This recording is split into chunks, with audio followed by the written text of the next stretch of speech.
বন্ধু বান্ধৱীসকল, যোৱাটো ভিডিঅ'ত আপোনালোকলৈ আগবঢ়োৱা আমাৰ প্ৰশ্নটি আছিল হৰ্ণবিল উৎসৱ ক'ত পালন কৰা হয়। শুদ্ধ উত্তৰৰ বাবে 4টা অপশ্যন দিয়া হৈছিল। অপশ্যন এত দিয়া আছিল অৰুণাচল প্ৰদেশ, অপশ্যন বিত দিয়া আছিল নাগালেণ্ড, অপশ্যন চিত দিয়া আছিল উৰিষ্যা আৰু অপশ্যন ডিত দিয়া আছিল পশ্চিমবংগ। ইয়াৰে শুদ্ধ উত্তৰটো হ'ব অপশ্যন বিটো, নাগালেণ্ডত হৰ্ণবিল উৎসৱ পালন কৰা হয়। যিসকল বন্ধু বান্ধৱীয়ে আমাৰ মাজলৈ শুদ্ধ উত্তৰটো কমেণ্ট কৰি জনালে তেওঁলোকলৈ অশেষ ধন্যবাদ থাকিল। পুনৰ বিভিন্ন প্ৰতিযোগিতামূলক পৰীক্ষাত সহায় হোৱাকৈ কেইটামান গুৰুত্বপূৰ্ণ প্ৰশ্নৰ উত্তৰ লৈ আজি ভিডিঅ'টো আৰম্ভ কৰিম বুলি ভাবিছোঁ। গতিকে ভিডিঅ'টো অকণো স্কিপ নকৰি আৰম্ভণিৰ পৰা শেষলৈ চাব আৰু ভিডিঅ'টো ভাল লাগিলে শেষত লাইক এটা কৰি আপোনাৰ বন্ধুবৰ্গৰ সকলৰ মাজতো নিশ্চয়কৈ শ্বেয়াৰ কৰি দিবলৈ নাপাহৰিব। তেন্তে আহকচোন আজি ভিডিঅ'ৰ প্ৰশ্নৰ উত্তৰকেইটালৈ আমি আগবাঢ়োঁ। প্ৰথম প্ৰশ্ন, খেৰাই নৃত্য কোনটো জনগোষ্ঠীৰ ধৰ্মীয় নৃত্য? শুদ্ধ উত্তৰৰ বাবে অসমৰ 4টা জনগোষ্ঠীৰ নাম তলত উল্লেখ কৰা হৈছে। ইয়াৰ পৰা আমি উত্তৰটো বাচিব লাগিব। ইয়াৰ শুদ্ধ উত্তৰটো হ'ব অপশ্যন এটো, বড়োসকলৰ। খেৰাই নৃত্য বড়ো জনগোষ্ঠীৰ ধৰ্মীয় নৃত্য।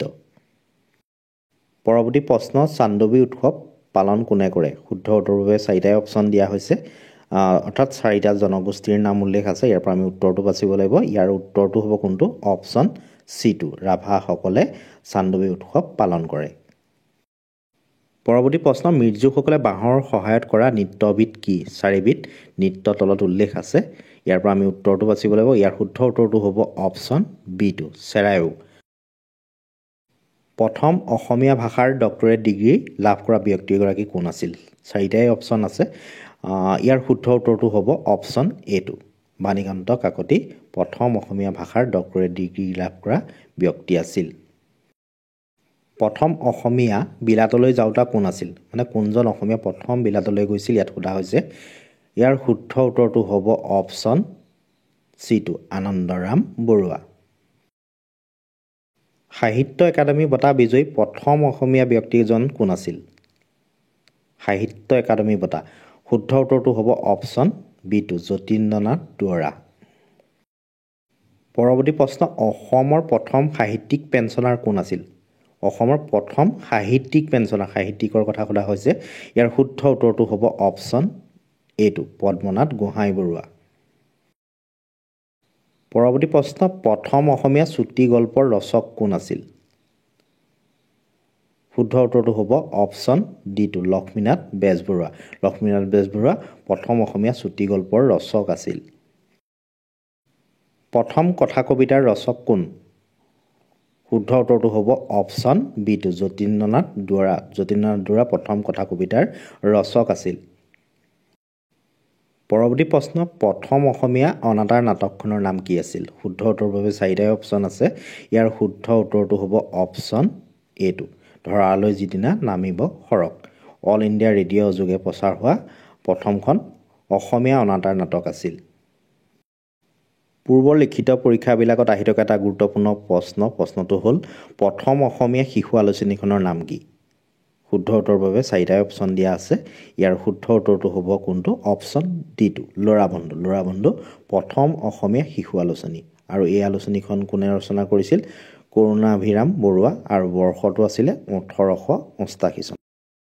প্ৰথম অসমীয়া ভ্ৰমণ কাহিনীখনৰ নাম কি? শুদ্ধ উত্তৰটো হ'ব অপশ্যন বিটো, বিলাতৰ চিঠি। বিলাতৰ চিঠি প্ৰথম অসমীয়া ভ্ৰমণ কাহিনী।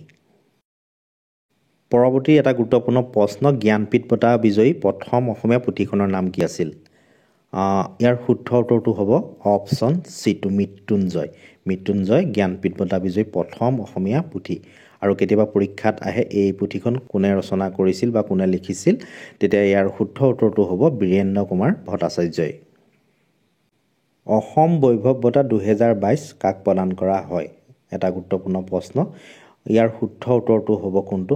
অপশ্যন এটো, ডাক্তৰ তপন শইকীয়াক 2022 বৰ্ষৰ অসম বৈভৱ বঁটা প্ৰদান কৰা হয়।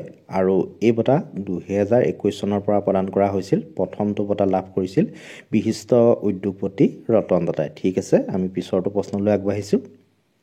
অসমৰ প্ৰথম মহিলা আলোচনীখনৰ নাম কি আছিল? শুদ্ধ উত্তৰটো হ'ব অপশ্যন চিটো, ঘৰজেউতী।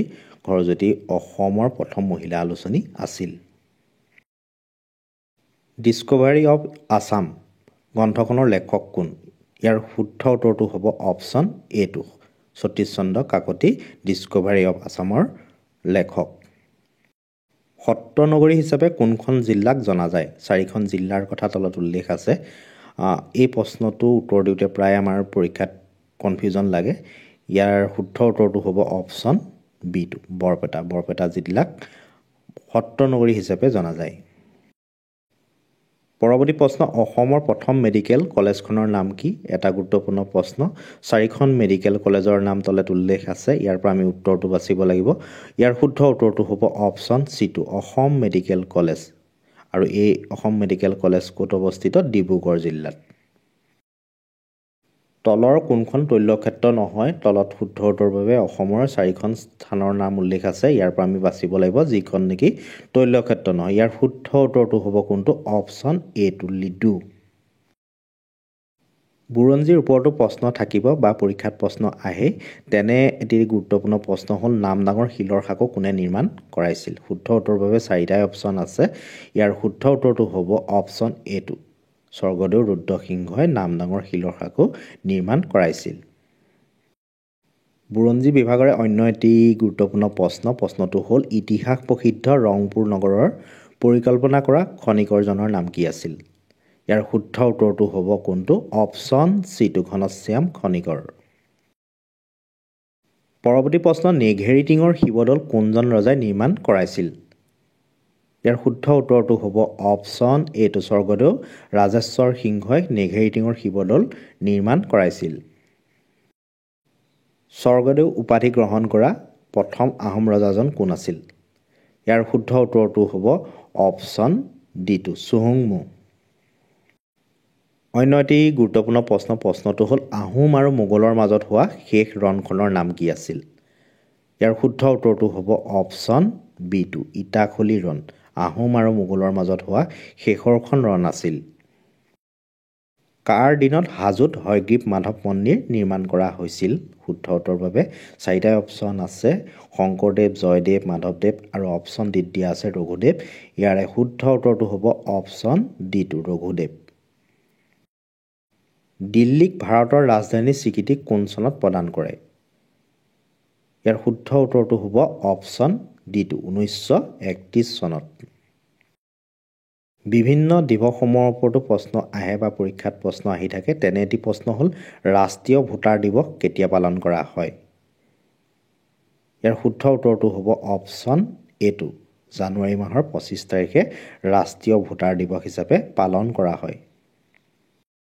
কেন্দ্ৰীয় শাসিত অঞ্চলবোৰ শাসন কৰে, মানে কেন্দ্ৰীয় শাসিত অঞ্চলবোৰ কোনে শাসন কৰে ইয়াত সোধা হৈছে। ইয়াৰ শুদ্ধ উত্তৰটো হ'ব অপশ্যন বিটো, ৰাষ্ট্ৰপতিয়ে। কেন্দ্ৰীয় শাসিত অঞ্চলসমূহ ৰাষ্ট্ৰপতিয়ে শাসন কৰে। আন্তৰ্জাতিক ধান গৱেষণা কেন্দ্ৰ ক'ত অৱস্থিত? অপশ্যন এটো হ'ব শুদ্ধ উত্তৰ, ফিলিপাইনত আন্তৰ্জাতিক ধান গৱেষণা কেন্দ্ৰ অৱস্থিত। আমাৰ সৌৰজগতৰ কেন্দ্ৰ হ'ল, মানে কোনটো আমাৰ সৌৰজগতৰ কেন্দ্ৰ ইয়াত সোধা হৈছে। ইয়াৰ শুদ্ধ উত্তৰটো হ'ব অপশ্যন বিটো, সূৰ্য আমাৰ সৌৰজগতৰ কেন্দ্ৰ। পৰৱৰ্তী প্ৰশ্ন, ভাৰতীয় মান সময় আৰু গ্ৰীণউইচ মান সময়ৰ মাজত প্ৰভেদ হ'ল, মানে IST আৰু GMTৰ মাজৰ যিটো পাৰ্থক্য এইটো ইয়াত সোধা হৈছে। শুদ্ধ উত্তৰৰ বাবে 4টাই অপশ্যন আছে। ইয়াৰ পৰা আমি বাচিব লাগিব শুদ্ধ উত্তৰটো। ইয়াৰ শুদ্ধ উত্তৰটো হ'ব অপশ্যন বিটো, 5 ঘণ্টা 30 মিনিট। বন্ধু-বান্ধৱীসকল, আজিৰ প্ৰশ্ন উত্তৰ শিতানৰ শেষৰ তথা অন্তিমটো প্ৰশ্ন হ'ল মাউণ্ট এভাৰেষ্টৰ উচ্চতা কিমান? প্ৰশ্নটো পুনৰ কৈছোঁ, মাউণ্ট এভাৰেষ্টৰ উচ্চতা কিমান?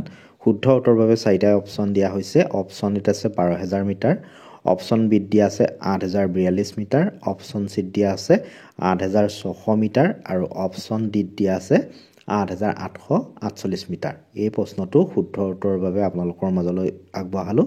যিটোৱে শুদ্ধ উত্তৰ বুলি ভাবে নিশ্চয়কৈ কমেণ্ট কৰি জনাব।